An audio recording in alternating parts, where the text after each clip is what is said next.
Run it. Run it. Run it, Mr. Phung. We want the smoke. All right. It was right there in the summary. It was just reading the summary. It was up there. Yes, there was a summary right there. I see. Okay, so let's see. Okay,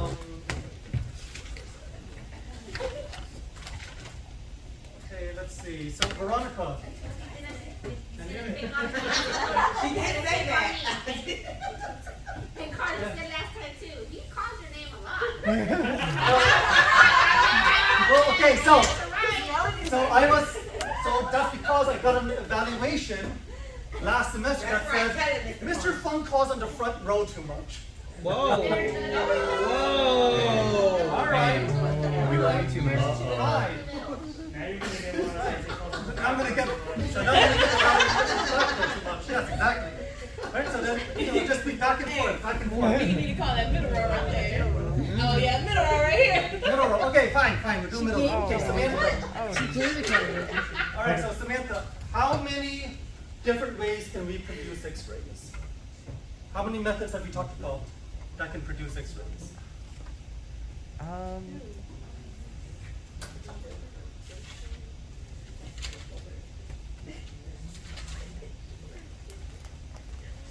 Three different ways? 3 different ways. Okay.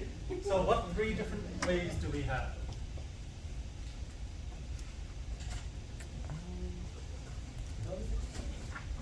What do you have in your notes? Hey, bro.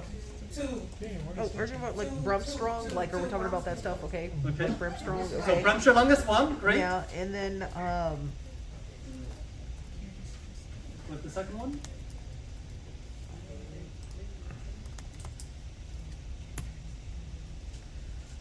Okay, Sindhu, can you help out? Characteristic. oh, okay, from that.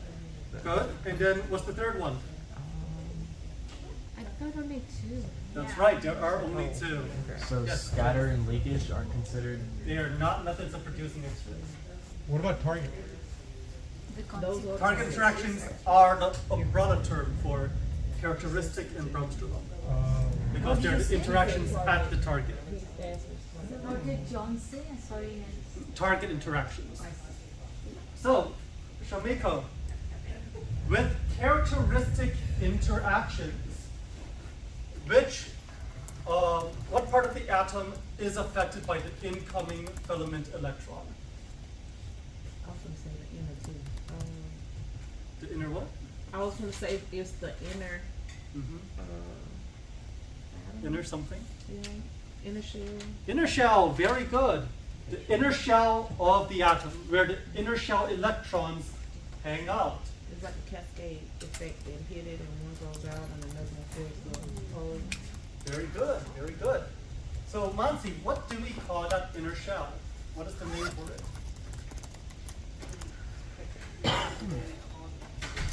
The K shell, yes. So the innermost shell is the K shell of an atom. Okay, it's got 2 electrons here. Reagan, do you remember what the binding energy is for the K shell of a tungsten atom? I don't remember it, but I have that is 69.5. 69.5 keV, very good. So the binding energy of the K shell is 69.5 keV for a tungsten atom. That is the only one I am going to ask you to memorize. 69.5. Everything else I will give you. Okay, but memorize 69.5 keV. Nice and a half. Let's see.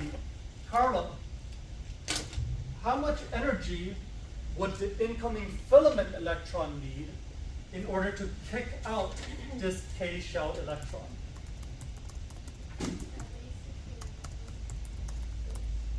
All right, more than 69.5, so above 69.5.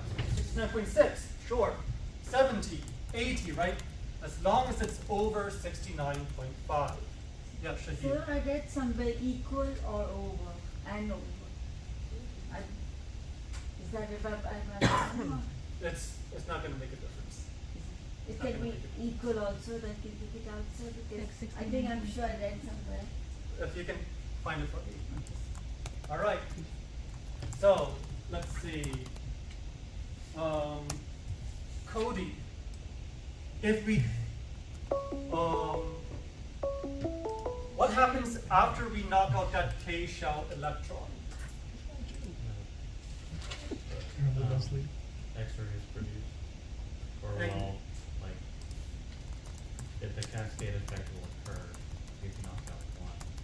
That's all. Okay, so we'll get a cascade effect, and the cascade effect will produce X-rays. Very good. So, Charles, what is the cascade effect?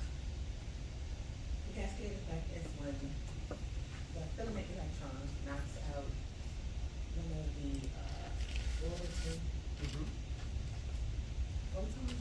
Electrons. electrons, right? And then it moves out of the shell. So another one comes in to take the place of the one that knocked out and moves into that one. When you say another one comes in to take its place, Another electron moves into the open space where the electron moved to knock out the other electron. okay, so let's say that we're talking about the K shell. Filament electron came in, knocked out the K shell electron. There's a space in the K shell now. So we say another electron jumps in. Where is that other electron coming from? Is it another filament electron? Or is it another electron from the atom? It's another shell. It's coming from another shell. It's just gonna try to move up to a new location. Okay, good. So electron is coming from a different shell. So one of the more outer shells, right? So if it's the K shell, maybe it's coming from the L shell. And it jumps down, and that's the electron that moves it, right? And now L shell is empty, so M shell jumps down. M is empty, so N shell jumps down. Like that is our cascade effect. And every single time it jumps, right, it produces an X-ray. Yes, Jay? I was gonna ask if it's, did you say it was possible for other shells to like skip enough? So like, Yes. instead of the L shell, it'd be the M shell or N, O, B, whatever? Correct. So, yes, it's not restricted to just the neighboring shell. Any of the other shells can jump down into the opening. And depending on where they came from, the energy of the X-ray produced is going to be different. So, Johns, exactly what determines the energy of the X-ray produced?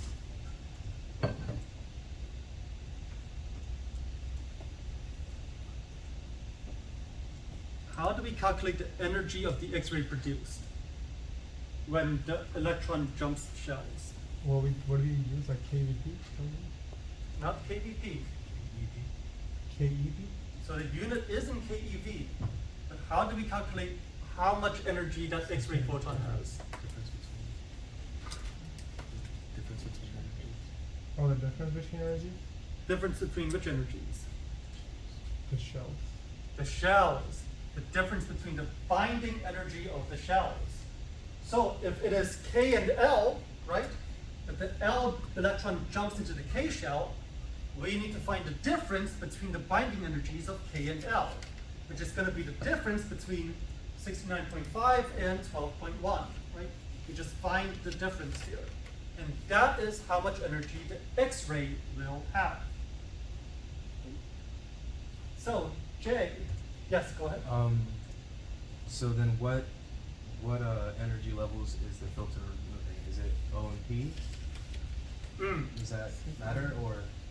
Don't worry about this just yet. We'll talk about this in just a moment. But as far as characteristic goes, let's say that we have, let's just say we have 3 shells, K, L, M, right? And let's say that we remove the K shell electron, and the neighboring shell jumps down, right? How many photons will this cascade produce? If we kick, there's 3 shells, we kick out the K shell electron, how many photons will the cascade produce? Wouldn't it be just 2? Or 3? Okay, so yes, it is 2 photons. So L to K, right? 1 photon, and then M to L, second photon. So we're not counting the initial? Initial does not release a photon. Right? X-rays are only produced when they jump down. So removing that initial K will not produce an X-ray photon. So if I have 6 shells, and our cascade is the neighboring shell jumping down, how many photons do you think we'll produce? 5. 5 photons. Very good. Good job, Shane. Okay. And let's see. All right. So, are we comfortable with characteristic? Does that kind of make sense? All right. In that case, Shaheen, for Bremsstrahlung, what does the word Bremsstrahlung mean? Can I look at it? It's a German word. Yes. Which means slowing down radiation. Slowing down or It's called slowing down radiation. or Or the B word?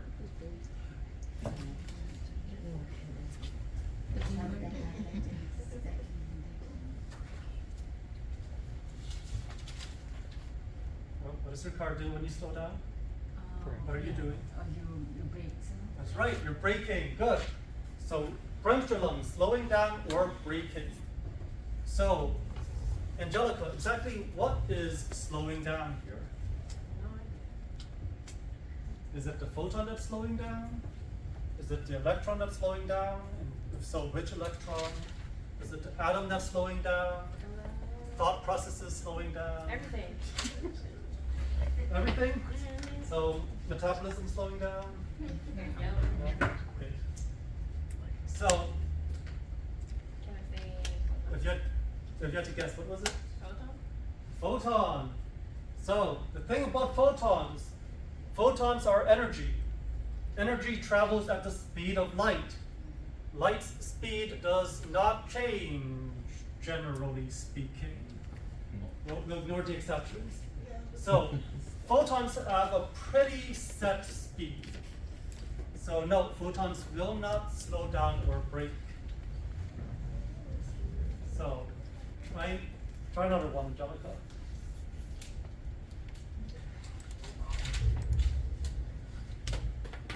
What kind of particle is breaking or slowing down? Energy? Energy as a photon. No, not that one. Gamma ray stream. Oh, Emily has a question. Oh, Emily has a question? Yeah.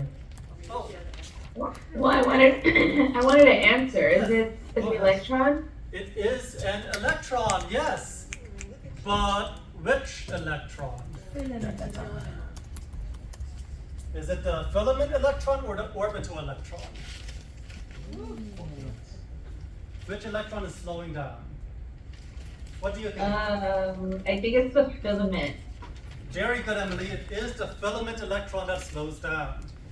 So, instead of the filament electron crashing into the K shell, for Bremsstrahlung, the filament electron comes in and it slows down as it approaches what part of the atom, Veronica? The nucleus. And why does it slow down as it gets close to the nucleus? Gets attracted to another atom. It gets attracted to the nucleus. So electron has what kind of charge, everyone? Negative. Nucleus has what kind of charge? Positive, right? So negative comes by, it gets pulled in, and it slows down as it changes direction. Okay? Just like your car needs to slow down when you make a turn. But the sharper the turn you make, the more you need to slow down. So, when the electron slows down, the energy that it loses as it slows down gets converted into a photon, and that photon becomes the X-ray energy. Okay? So that is your characteristic versus your Bremsstrahlung. So, any questions here now? Everyone feels pretty comfortable now? What's a Brem photon? So a Brem's photon is just the X-ray photon created through a Bremsstrahlung interaction. So the unique thing about a Brem's photon is that it can have any energy value equal to or less than the kVp. So if the kVp is 70, the Bremse photon can be anywhere from 0 to 70. If the kVp is 120, the Bremse photon can be anywhere from 0 to 120. However, for characteristic photons, they only have set values. And the only value we care about is that 69 or that 69.5 keV value. So for all intents and purposes, the only energy value of our characteristic photons that we care about is 69 or 69.5. Yes, Jay. So you might have already said this, but on average, most of the Bremsstrahlung photons are 1/3 of the kVp. Correct. Okay. Like 60 to 20. So, is there a relationship between KVP and KEP? kVp, kilovoltage peak, that is the highest energy you expect from your X-rays. keV, that is the actual unit of energy. Right, so if the kVp is 120, we expect that we can get X-rays anywhere from 0 to 120. But we cannot create X-rays that are 121, 122, 130, 150. Right? Those are beyond the kVp, so we will not create those. And kVp, right, is going to be basically limiting the maximum strength of your Bremse, and kVp will also determine if you can actually get characteristic interactions. Right? Because if the kVp is too low, you will not be able to take out that K-shell.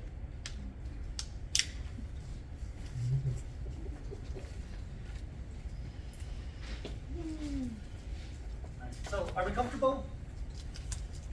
So? All right, we'll see. We'll see. Okay, so let's talk about filtration now. Because both characteristic and Bremse can produce low energy X-rays. Right? The energies we want are going to be like 30 keV, 40 keV, 50 keV, 80 keV, high energy photons. We don't want photons that are 10 keV, 5 keV, 1 keV. Those are too low energy. What happens with a low energy photon? It enters the tissue and doesn't come out. It comes into the tissue and gets absorbed. And if there's no chance of that photon passing through the tissue and creating something on our image, then that photon is useless.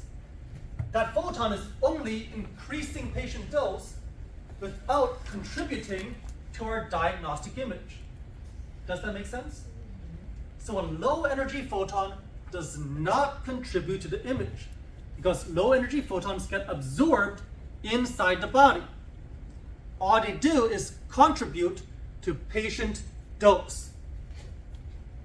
And what is one of the tenets of radiology? The one that starts with an A? ALARA. Right? We want to reduce dose as low as reasonably achievable. So in order to get rid of those low energy X-rays, we use something called filtration. So the purpose of filtration is to remove low energy X-rays that are non-diagnostic. Low energy X-rays that are not diagnostic. Does that make sense? You said it does not contribute to what?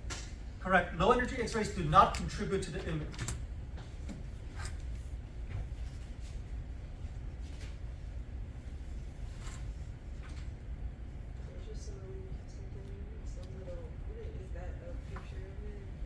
So yes, this is an aluminum filter right here. So we usually talk about filtration in terms of aluminum. And we have three types of filtration. We have inherent, we have added, and we have compensating. You will need to know all three of these. Okay. So let's try and break these down. What does the word inherent mean? Already present in itself. Already present, right? Built in, naturally part of, right? Inherent. So when we talk about inherent filtration, this is filtration that exists as part of the tube. Right? You have an X-ray tube, the tube produces X-rays, and the tube itself has natural filtration. It has inherent filtration. And remember, when we talk about the tube, we are not talking about the entire X-ray assembly, right? We're not talking about the glass bulb plus the protective housing plus the collimator. What is the tube? Right, is the glass envelope and everything inside that is within the protective housing. That alone is your tube, right? That tiny glass light bulb looking thing. So, because it's a light bulb, because it's made of glass, the X-rays need to pass through the glass to get outside, correct? So the glass acts as, Inherent filtration. everybody? What acts as inherent filtration? Porous. The glass, good, the borosilicate glass. So, that target window, the part of the glass where the X-rays escape, that is about 0.5 millimeters aluminum equivalent worth of filtration. So that glass is about as much filtration as 0.5 millimeter of aluminum.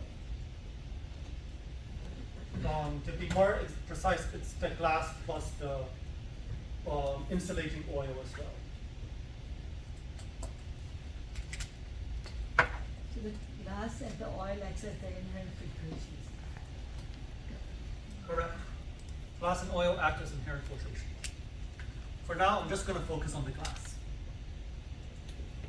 So that's 0.5 millimeter.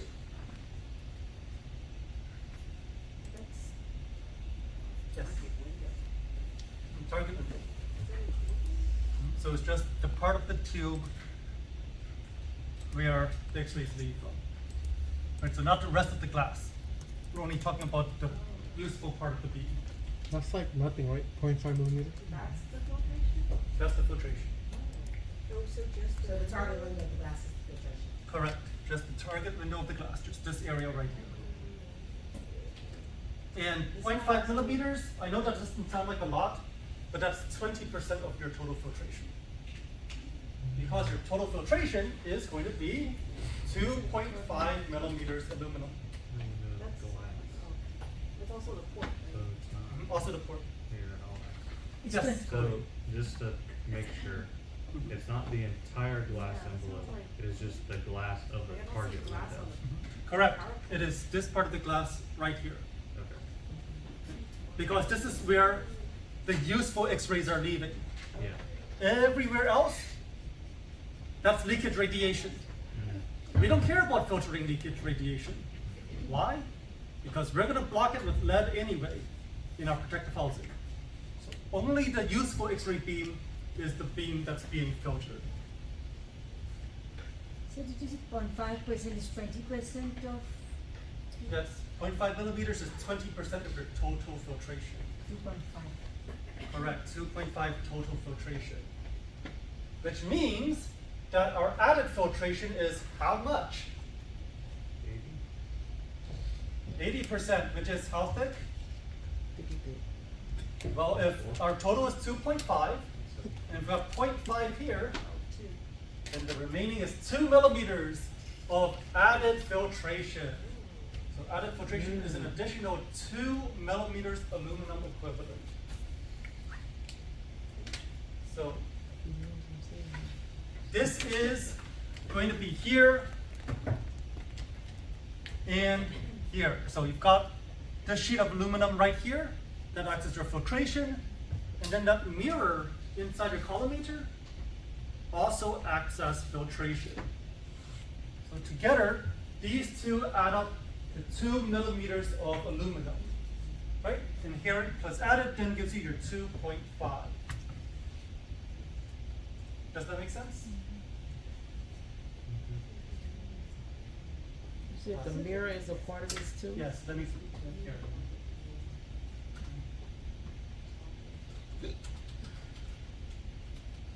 Let's see. I didn't see it. Thank you.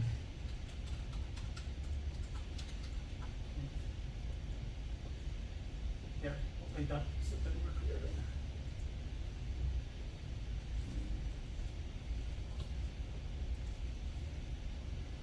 See?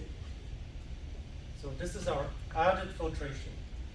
Any X-ray tube that shoots over 70 kVp needs a minimum of 2.5 millimeters total filtration. Any X-ray tube that shoots over 70 kVp. Don't worry about that right now. That's going to be for next year. Anthony's class is going to run into that near the end of the semester.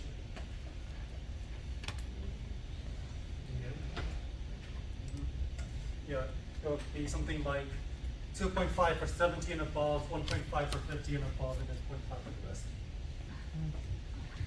Yes, no. Do you guys know, like by this time, based off of the seniors, you guys know who's gonna pass the registry, who's not gonna pass the registry? Yeah. Everyone will pass the registry if they put in the effort. It was a The very effort part simple is way to the say that. important thing, right? Because you can't just come to class. Okay, so hold on. Most people, sorry, let me rephrase that. Most people cannot just come to class, sit down, listen to lecture for an hour or 1.5 hours, and then go home, do the bare minimum for homework, and then pass the registry, right? That does not work. Most people do need to devote additional time to studying the material. So it all comes down to how much extra effort that's put in. Now, there are some talented people that are able to get away with it, but don't compare yourselves to those people. Make sure you do put in the requisite amount of work. Any extra tube that shoots 70 Don't worry about it. watts? Not right now, Shane. Don't worry about it right now. Next year. Next year. Next year. If you want to talk about that, we can talk about it after class. The previous slide, you pointed to the aluminum. So, do you see this square thing sticking out here? That is the aluminum sheet. And then this other slanted square thing is your mirror. And the mirror one is added? Which one's added? Both of them are added. Which one's inherent? Inherent is the glass tube in here.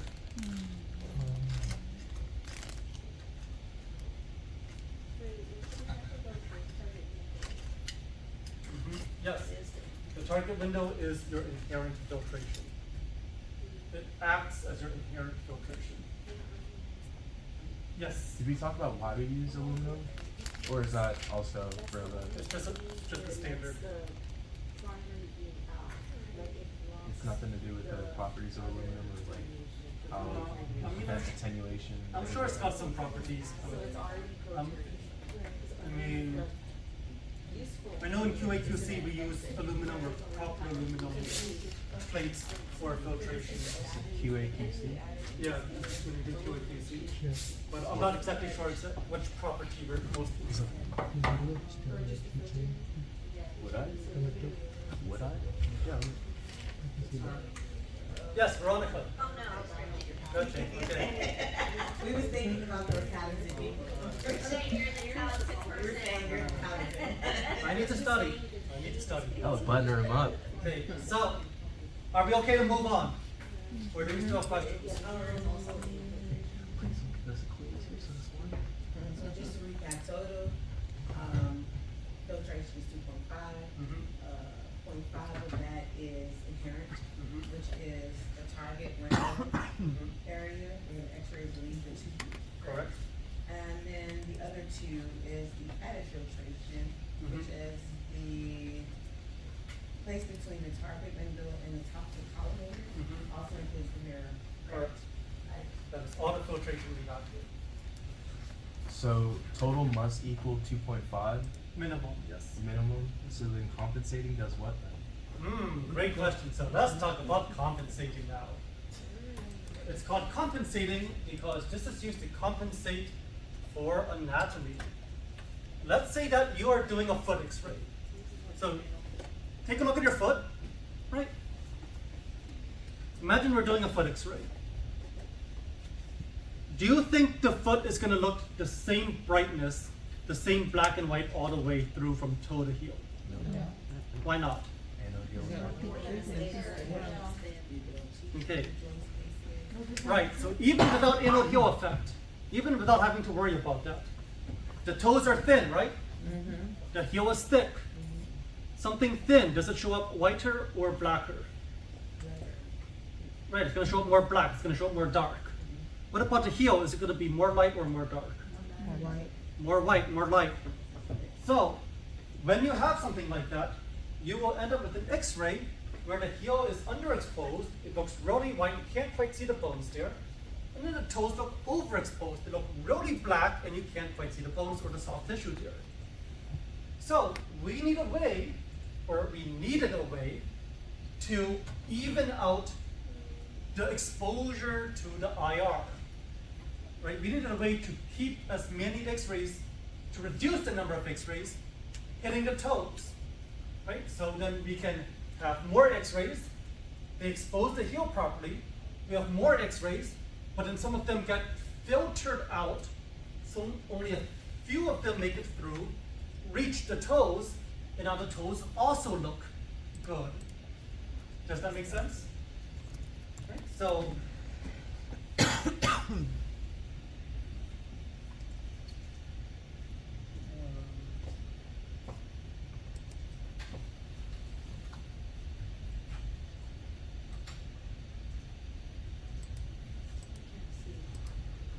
so if we have a foot that looks like this, right? Over here is thick, over here is thin, and we have x-rays coming through. Right, so we have x-rays coming in like this, right? Lots of x-rays are going to be able to make it through here. Not very many x-rays are going to make it through here. Right, so this part is white, this part is black. Does that make sense? So our goal with compensating filtration is that we're going to add a filter somewhere up top here. So we're going to put a triangular filter like this somewhere up top here. So what's going to happen?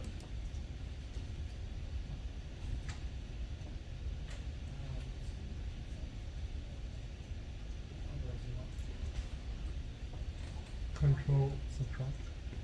Is it gonna make like the thick part is gonna cover the thinner part, so there'll be more that goes through into that? Correct. So now let's say we've got a bunch of x-rays that are trying to come through like this, right? Thin part is not going to absorb as many x-rays. So lots of x-rays are going to come through this way. Thick part is going to absorb some of these x-rays. So only a few x-rays make it through here. Thick part absorbs a lot, so only a few make it through. Thin part absorbs a little bit, so only a few make it through. And you see how it looks a lot more even now? Right? That is the job of compensating filtration. Right? We put it so that the thin part is where the thick anatomy is. We put the thick part where the thin anatomy is, and it helps us even out the number of x-rays making it through so that we get nice even exposure across the entire IR somewhere down here. Our image receptor is getting an even number of x-rays spread across. That way we get a nice looking picture. So it's like the anal heel effect, sort of. With, So- with them going, you know, to the thicker part. Right, so in a flow effect, we also used it to achieve a similar effect. But in the inner effect case, excuse me, Bless you. right, that was taking place up at the tube. This is an additional piece of equipment that we can slide in somewhere to help reduce the number of x-rays passing through. Yes, Reagan. So what is this physical thing? Like what is it actually? Oh, you got this today. So, physically, Is it something you just see or is it Yes. something you can measure? so physically speaking, if we go back to the PowerPoint, okay, let me just close the piece and go back. Alright, so we have several types of compensating filters. For example, we have the wedge filter. This one is attached here at the bottom of the collimator. Okay, so it's stuck onto the collimator here. And this is the one I just showed you with the foot, right? So that way, more x-rays make it to the heel, fewer x-rays make it to the toe. And we get a nice even spread along our IR. We have some other ones as well. For example, there's the boomerang filter for the shoulder. Let's see, you take this, you slide it under the shoulder, because top of the shoulder is kind of thin, bottom of the shoulder is kind of thick, right? So we don't want this thin part up here by the clavicle and the acromion to get burnt out. So we add our compensating filtration, and we put the thick part over here by the clavicle and by the acromion. We put the thin part down here where like the body of the scapula would be. And so that way it evens out the thickness of the shoulder, and once again we get a nice even distribution of x-rays to the IR.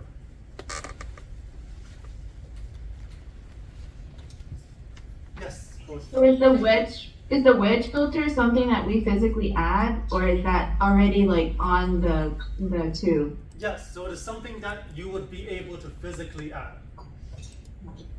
Same thing for the boomerang filter. That would be something you would physically slide underneath your patient.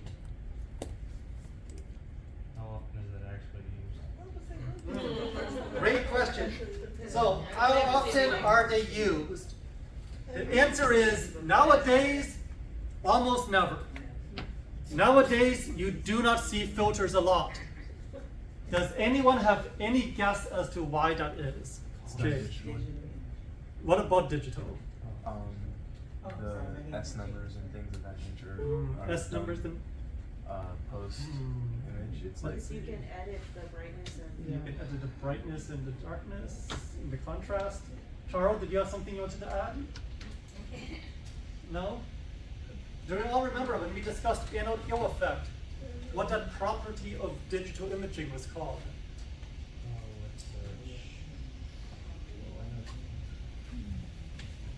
Two words, DR.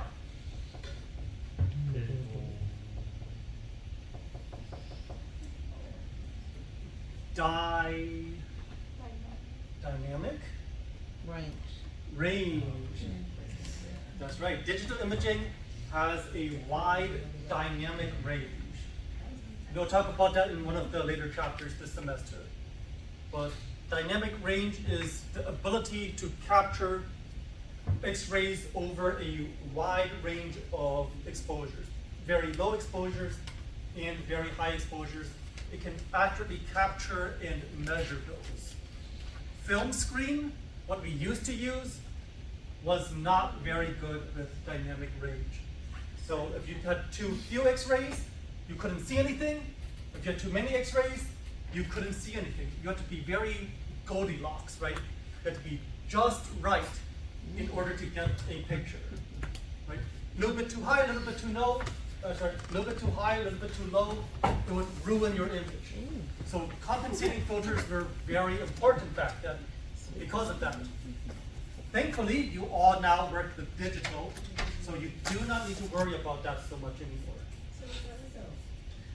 so whenever on the little screen where the button is, sorry, there's like the different, so it'll be like if you're doing a chest, maybe the chest, and then, So not quite. no, Think of it more like or is this like an after effect? so you know how like cameras used to use film, right? Like the old, not even like the Polaroids, right? Yes, Polaroids came out instantly. or like the old like Kodak with like the film things, and then you have to like make sure to keep them inside the little roll, and you'd bring them to like a processing place, and then they would do some stuff to it, and then the next day you could come back and you could get like the little printouts, right? Right, of a whole bunch of baby photos like that, right? Because that's what we had back in the day. So if you look at those pictures, it was hard to get a good picture. They would either look washed out, right, too white, or they would look way too dark, right? Not enough lighting in the room, right? It was really tough to get something that looked really nice, because those were analog cameras, just like X-ray. They were based on film, and so they had a very low dynamic range. Nowadays, you pull out your cell phone, you want to take a picture, doesn't matter what the lighting looks like, your phone automatically adjusts for it, right? Because it's able to detect really, really, really low amounts of light, but it can also handle really, really, really high amounts of light, and it can still give you a good picture. That's what we mean by dynamic range. The ability to detect low amounts or to handle high amounts without compromising the image quality. Film could not do that. So that's why this was so important. So this has nothing to do with I'm not going to say it has nothing to do with today, because despite the great dynamic range of digital, you still could do this to make things even easier for your digital image. Just say yes. Would it be possible to like say like, oh yeah, this was done with a wedge filter as opposed to like, could you visualize the difference or no? Let's see. I don't know if I have any example images here, but I'll try and find some for next time. Okay. sorry. What's the digital like equivalent? Like like that.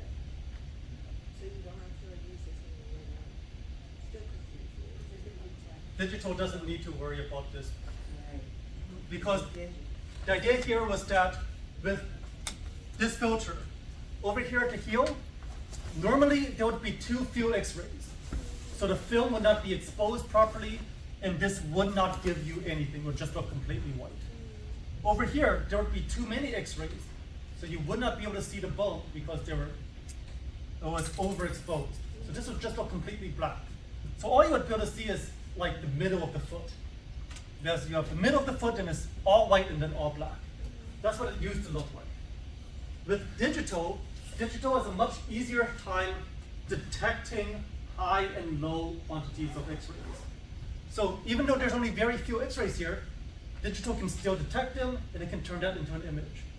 Over here, even though there's a lot of X-rays, digital can handle that and it can turn that into an image.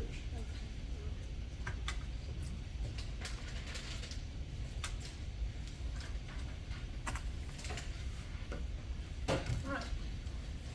So let's talk about quantity and quality again. When we talked about quantity, what did I say it's related to? Mass. Great. So quantity is controlled by mass. And quantity is associated with radiation dose. So I have these pictures completely backwards. Oh no.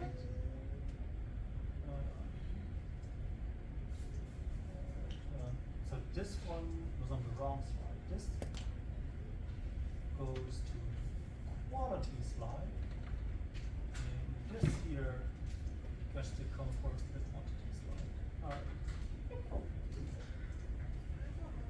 Right, so beam quantity, right? So let's say that I want 6 photons to reach my IR. And let's say that my IR is over here and I want 6 photons to get through the body part. If one way I can do that is to increase beam quantity, right? So instead of shooting 6 photons and 3 of them get through, I can shoot 12 photons and let 6 of them get through, right? So I'm just increasing quantity. So quantity can increase, it's just an increase in the number of photons. We mainly know it as affected by mass, right? MA and seconds. MA determines how many photons, seconds determines how long. But we also have kVp distance in filtration.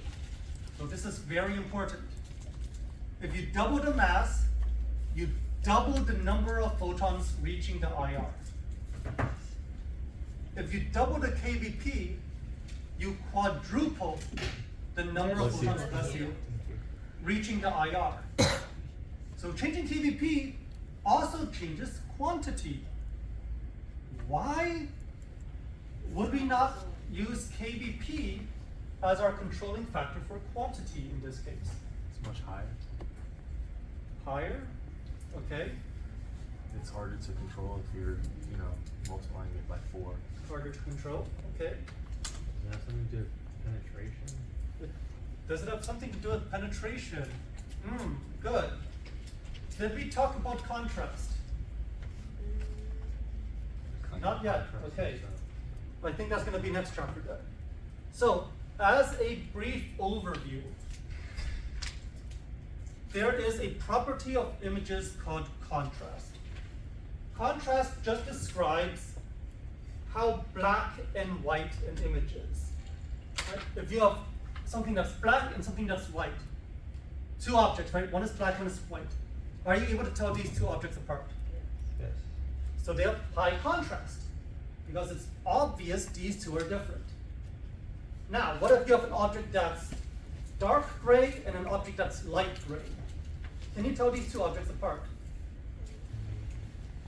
Slightly. Yes, but it's not as obvious anymore, right? It's not as clear that these two are different. What if you have two objects? One is dark gray and one is very slightly darker gray. Can you tell these two apart? Gonna be really tough, right? So at this point, we have low contrast. It's hard to tell the difference between these two objects. They look almost identical in terms of their color. Does that make sense? So low contrast is similar shades. High contrast is very different shades, black versus white. Are we clear on that? So, we want certain images to have certain types of contrast. For example, if we are looking at bone, do you feel like we want it to be more black and white, or do you feel like we want it to be more gray? That's right. When dealing with bone, we want things to be more black and white. That way, it's easier to tell when there's fractures or issues with the bone. But what if you're dealing with soft tissue? If you're dealing with soft tissue, do you want things to be more black and white or more gray? In this case, you want them to be more gray because you want to be able to show the small differences between the different tissues. Right, the liver is going to be one shade of gray. The kidneys are going to be a slightly different shade of gray. The bladder might be a different shade of black, right? The psoas muscles might be a different shade of gray. Right? So by having the ability to create slight differences, you can tell them apart. If it's just black and white, well, the whole abdomen is going to look white, and you can't tell where anything is, right? They all look the same. Right? The only contrast you'll see is white abdomen, black lungs. So, when we look at soft tissue, we want things to be more gray. When we look at bones, we want things to be more black and white. So, what controls contrast? KVP. KVP. Which means, if I have a patient and I'm like, okay, I like the contrast of the image, but I need more X-rays.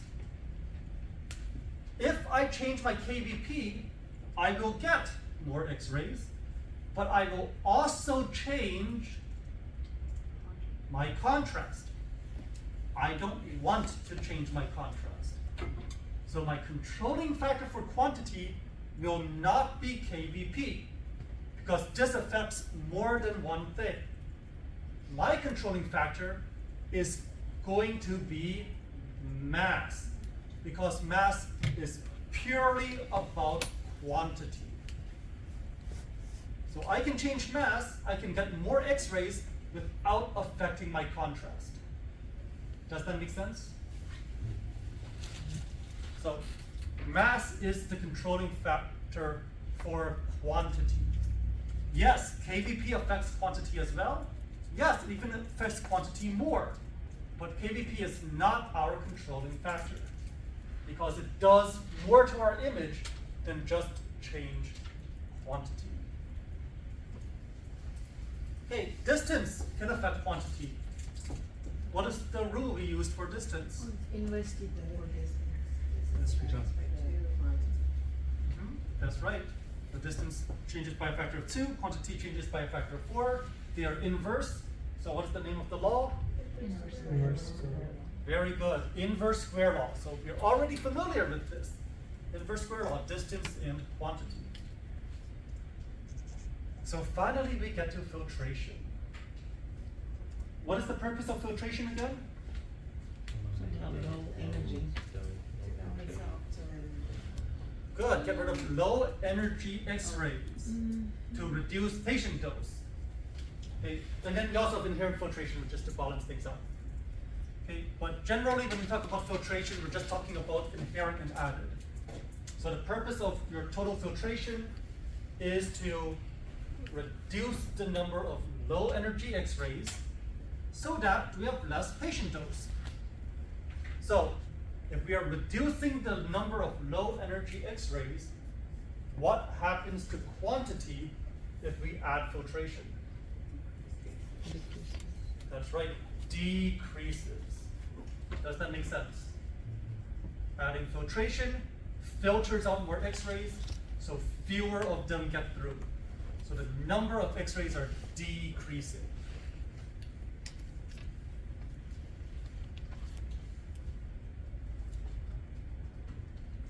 Now, let's compare that to quality. Quality, we've got only two things, KVP and filtration. KVP being the primary controlling factor. This deals with penetration. So, once again, I've got 6 X-ray photons, right? 3 of them made it through. I want 6 photons to make it through. Earlier, how did I get 6 photons through? That's right, I just increased the number of photons I had, right? I just increased the number of photons I had. But in this case, rather than increasing the number, I am going to increase the power of the photons. How much energy they have, how much penetrating power they have. So increasing KVP increases the energy of your beam. It increases the beam quality. And then I can have more photons punching through the anatomy.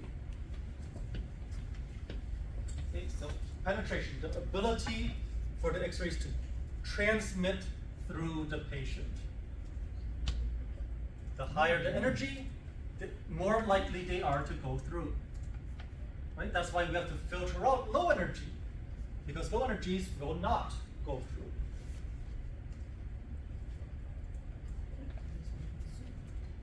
So, high quality beams have high KVP settings. They have a high average energy. We call these hard beams. So as the energy goes up, the beam is becoming harder. We are hardening the beam.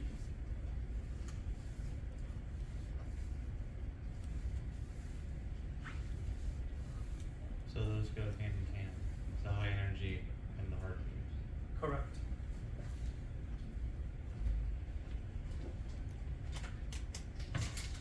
All right. Half value layer. Anthony, can you describe what half value layer is? Sure. So when we're filtering X-rays, the amount of filtration needed to filter out 50% or half of the X-rays is known as the half value layer. One more time. I'm so sorry. All right, come up here and see. Pause.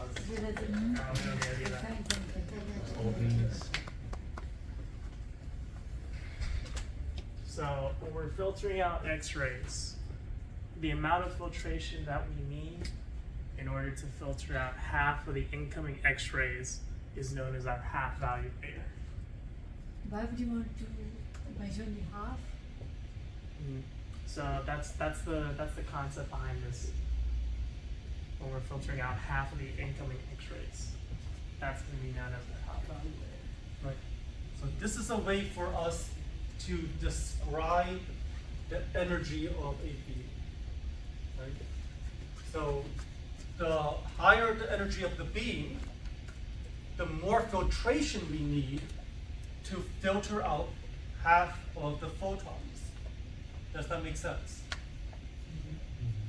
If a beam is really high energy, it's going to be able to punch through a lot of stuff. So we're going to need more stuff to filter out half the beam. So that thickness is called the half value layer. That thickness will depend on the KVP of the beam, the KVP setting. The higher the energy of the beam, right, the higher the KVP, then the more thickness we need. That is our half value layer. So, Anthony, can you describe what's going on in this picture then?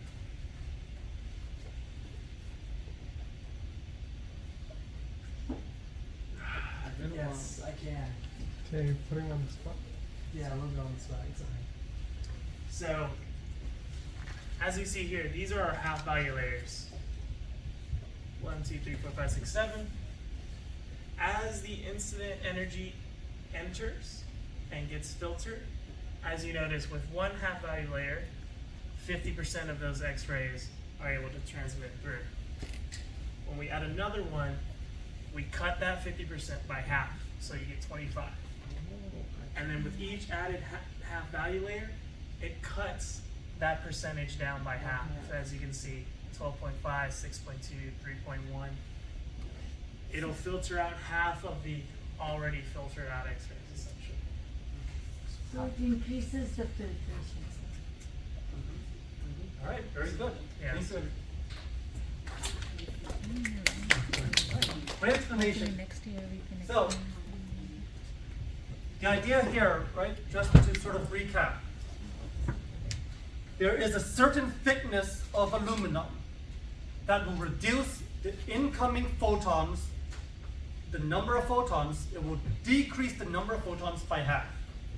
So if there's 100 photons coming in, there's a certain thickness that will bring those photons down to 50. Right? 50 of them will get absorbed, and 50 of them will be able to go through. Does that make sense? That is your half value layer. If you take that thickness and you keep adding onto it, you will keep reducing those photons by half. So if 50 came through, and you stick another half value layer there, half of those 50 get absorbed, only 25 make it through. Right? And it just keeps going and going and going like that. Right? So the normal half value layer for diagnostic X-ray beams, for that energy level, is going to be somewhere between 3 to 5 millimeters of aluminum. So I could ask you a question like, if the half value layer for a certain X-ray beam is 3 millimeters of aluminum, how much aluminum is needed in order to reduce the beam to an intensity of 50%? 1. 3 just one. Correct. One half value layer, which is 3 millimeters. What if my question asked you, what is the thickness needed to reduce the beam down to 25% of the original intensity? 2 3 millimeters. 2 3 millimeters. So what is that in total? 6. 6 millimeters of aluminum. Yes, Jay. So would you prefer us to use 3 as the basis, or? It is going to be whatever is given to you. They are going to run to the advanced version of this where they get a chart and they have to figure out which half value layer goes to their KVP given. So repeat it again. So half value layer depends on KVP. But if I tell you something like the half value layer for the X-ray beam is 2 millimeters aluminum. As an example, right? Let's see, the half value layer is 2 millimeters. How thick does this have to be in order to reduce the beam down to 12.5% of the original intensity? 6, right? We have 2 plus 2 plus 2. So 6 millimeters would be needed to reduce it down to 12.5%. I could ask you, what thickness would be necessary to get rid of 75% of the original photons? If I want to get rid of 75% of the photons, how thick does this need to be? 14. 75%. So 75%. half value layer is 2. How thick, what's the thickness I need to get rid of 75% of the photons? 37%? I don't know. It is 2 half value layers, which is This ain't working. You just 4. add 50 to 25. So 25 remaining, which means how much was lost? 75. 75. So if I ask you how much is needed to get rid of 75, The 2. that's what I'm asking about. 25% remaining, but 75% we got rid of, right? So it's still 2 half value layers. So you can ask that question both ways. I'm still gonna get it wrong both ways. All right, let's go ahead and write this. So I Write this did out. that 75% down to 1.5%. You said 3. I mean, I know they just divide. So you said half layer of 2, but then we're looking at all 3 of them. I don't get it. It's so you're taking the half layer, or you're adding a half layer to already like what was half. So if you had 2 layers, you're taking half of that 50. If you had 3 layers, you're taking half of that third property, which is I think 12.5 or something like that. Oh, so you have So to use that you're chart. not really. So like if you one half value layer is 50, then you're gonna take another half value of that, so that gives you 25. Then when you give another half value layer of that, you have 12.5, Yeah. because what's half of 25? So I get And all then you that. just keep doing that. If you wanted the opposite, like what he was saying, if you wanted to remove 75%, you're just gonna do that in reverse. So, I understand that this decreased by half, mhm. but what are these lines doing? Those are the shields. Those are how many layers you have.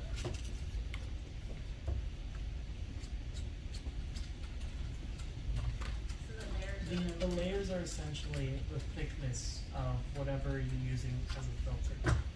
So 1 half value layer for a diagnostic X-ray is about 3 to 5 millimeters of aluminum equivalent.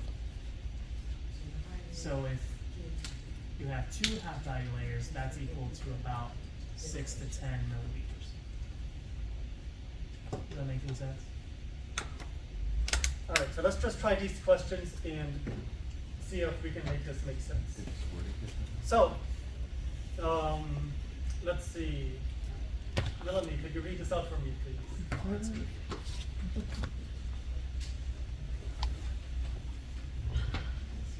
Question number 1. The top and then question number 1, please. If an X-ray beam has a HPL, What does HPL stand for? I didn't like lots of Okay.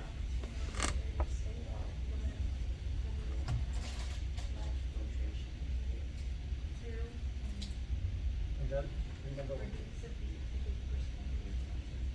Great.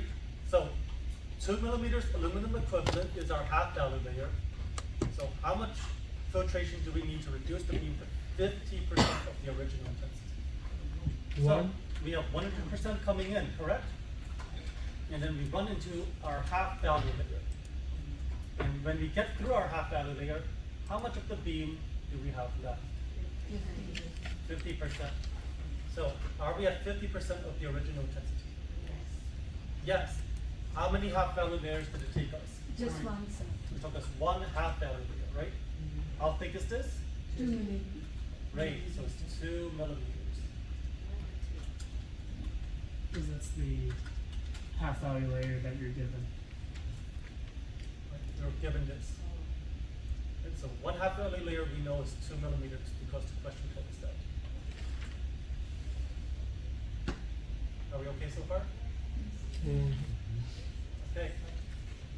So let's see. Yes, John. So for the exam, do we have to memorize that chart? No, you just need to know how to make use of half value layers. So we just need to know that 50, 25, As long as you can 12.5. just keep dividing by 2, you'll be okay. That's what I've been trying to do, but it's. Okay, so John, number 2, please. Reduce the beam to 25% of the original intensity. So we start with 100%. We go through 1 half value layer, and what happens? To HVO. Well, how much are we at after 1? Oh, 25. 50. After 1 half value layer? It's half of 100. 50? 50. So are we at 25 yet? No. Okay, so let's go through another half value layer. So what are we at after we? 25. Great, half of 20, half of 50 is 25. So are we at the correct answer now? Mm. Good. How many half value layers did this take us? 2. HVL. If 1 HVL is 2 millimeters, then 2 HVL is how thick? 4. 4 millimeters. Are we okay so far? Yes. Make sense? Okay. All right. Here, let's do one more.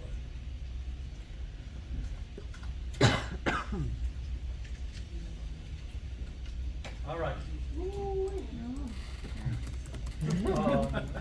Okay, let's see. Samantha. Reduce the beam to 6.25% of the original intensity. Okay, so we start with 100%, correct? Yes. We go through 1 half value layer. And what do we get? Yeah, well, yeah, 50. 50? Are we there yet? No. Not yet. So what do we do? Another half value layer. Good. And what do we get? I guess 25. Great. Are we there yet? No. What do we do? Another half value layer. Right. What do we get? 25. Yeah, 12.5. Are we there yet? Not yet. Not yet. What do we do? One more time. Yep. And then that 6.25. We're there. We're there? Yep. Okay, so how many half value layers was that? 4. That sounds really good. Oh, yeah, Okay, 4. so how thick is this? 8. 4, 2. How thick is 1 half value layer? Oh, let's see. Let me see. Oh, 1/2. How much is? Oh, okay. Half lose. Okay. So we would just get that 2 times the 4, I guess, to get the 8. Okay. Very good. So 8 millimeters. Aluminum. Do we see how we got here? Yes. Okay so far? Mm-hmm. Alright, so now let's look at this from the opposite direction. So instead of remaining, now I'm saying how many photons we remove, right? So, how many half value layers to remove 50% of the photons from the beam? 1. So we start at 100%. Okay, and we go through a half value layer. And so how many photons are remaining? Okay, which means how many got removed? 50% got removed. Are we there? Yes. Yes. How many half value layers? 1. So how thick? 2. Alright, let's try the next one. Okay, start at 100. 75% removed. So 100. Then 1 millimeter twice the four. So 50% remaining, which means how many were removed? 50%. 50 got removed. Okay, are we done? No. We need 25. Okay, another one.